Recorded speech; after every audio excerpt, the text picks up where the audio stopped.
President ఉన్నాడు ఒక ఆయన ఉత్తమ్ కుమార్ రెడ్డి. ఓ రోజు ఎగిరెగిరి పడుతున్నాడు.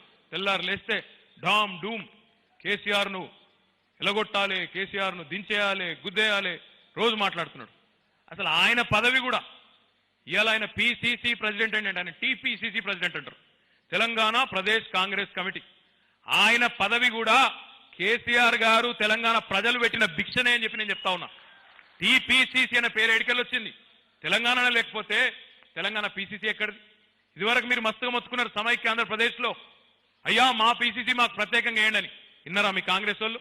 గంజిల ఈగలెక్క తీసి పారేసింది తెలంగాణ కాంగ్రెస్ నాయకులను. ఈరోజు ఆయన పదవి కూడా తెలంగాణ ప్రజలు తెలంగాణ ఉద్యమం పెట్టిన భిక్షనే అనే విషయాన్ని ఉత్తమ్ కుమార్ రెడ్డి గారు గుర్తుపెట్టుకోవాలి. ఇక వాళ్ళ వ్యవహారం అయితే మనమేమో 105 టికెట్లు సారు ప్రకటించిండు, ఎక్కడోళ్ళు అక్కడ ప్రచారంలో తిరుగుతూ ఉన్నాం. మీరందరూ ఇక్కడ నేను కొంత వారం 10 రోజుల తర్వాత వచ్చినా మీరందరూ ఊరూరు బ్రహ్మాండంగా ఇక్కడ నేను చూసిన కొన్ని తాండాల్లో దాదాపు 10 తాండాలు ఏకగ్రీవ తీర్మానాలు చేసిండు. నేను అడిగిన ఆగనను, ఎందుకు ఆగన్నా ఎల్లారెడ్డిపేటలో తాండాలు ఏకగ్రీవ తీర్మానాలు ఎందుకు చేస్తున్నారని అడిగిన. ఏం లేదన్నా, దశాబ్దాల పాటు కాంగ్రెస్ వాళ్ళు మోసం చేసిండ్రు. తాండాలను గ్రామ పంచాయతీలు చేస్తామని చివరికి మన నాయకుడు కేసీఆర్ గారు వచ్చిన తర్వాతనే స్వయం పాలనతో గిరిజనులు బతికే రోజులు వచ్చినాయి. కాబట్టి మనకు గిరిజనులు జేజేలు పలుకుతా ఉన్నారు, ఏకగ్రీవ తీర్మానాలు చేస్తున్నారని చెప్పి తను చెప్పినాడు. రాజన్నపేట గ్రామం కింద ఉండే కిష్టునాయక్ తాండాలో నిన్నటికి నిన్న ఏకగ్రీవ తీర్మానం చేసినారు. అదే రకంగా ఇంకా చాలా చోట్ల 1-2 కాదు 10-12 తాండాలు ఇప్పటికే ఏకగ్రీవ తీర్మానాలు చేసినాయి. మారుమూల పల్లెల్లో సైతం బ్రహ్మాండంగా ముందుకొస్తా ఉన్నారు. మాకు గ్రామ పంచాయతీ చేసినందుకు నాకు బాగా యాదుకుంది. ఇక్కడ మా రాజుపేట తమ్ముళ్ళు ఉంటారు, ఎక్కడున్నారో కానీ గంభీరావుపేట నేను ఆనాడు ఎమ్మెల్యేగా వీళ్ళ కోసం ప్రయత్నం చేసిన. జానారెడ్డి గారు చుట్టూ పొర్లు దండాలు పెట్టిన. అయ్యా మా రాజుపేటను వాళ్ళు ఉండదలుచుకోలేదు, కొత్తపల్లితోని వాళ్ళు గ్రామ పంచాయతీ కావాలంటున్నారు, జర చేయమన్నా. చేయలే, మొండి చేయి చూపెట్టిండు. మళ్ళీ అదే వాళ్ళ గుర్తే అది కదా, మొండి చేయి చూపెట్టిండు, పో అన్నాడు.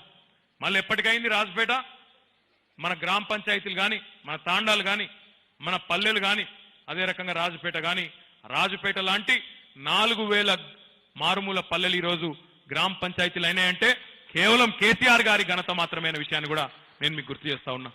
రాజన్న సిరిసిల్ల జిల్లా అయిందంటే, సిద్దిపేట జిల్లా అయిందంటే, కామారెడ్డి జిల్లా అయిందంటే, జగిత్యాల జిల్లా అయిందంటే, పెద్దపల్లి జిల్లా అయిందంటే, తెలంగాణ 10 జిల్లాలుగా ఉన్న తెలంగాణ ఈరోజు 31 జిల్లాలు అయిందంటే, నేను గతంలో ఎప్పుడు వీరినపల్లి పోయినప్పుడు చెప్పేది, ఇది మండల ఒక కీలక ప్రాంతం, ఇది ఒక మండల ఉప కేంద్రంగా ఎల్లారెడ్డిపేటలో ఒక ఉప కేంద్రంగా డెవలప్ చేస్తా, మండలంలో ఉండే అన్ని హంగులు మీకు తెచ్చిస్తా అని చెప్పిన. కానీ కాలం కలిసి వచ్చింది, వీరినపల్లి కూడా ఈరోజు మండల కేంద్రం అయ్యి కేసీఆర్ గారి దయా కేసీఆర్ గారి పుణ్యమాని బ్రహ్మాండంగా ముందుకు పోతా ఉంది. దాని వినోద్ కుమార్ గారు కూడా దత్తత తీసుకోవడం వల్ల ఈరోజు ఒక ఆదర్శ గ్రామంగా దేశం మొత్తం కూడా వీరినపల్లి వైపు తిరిగి చూసే పరిస్థితి.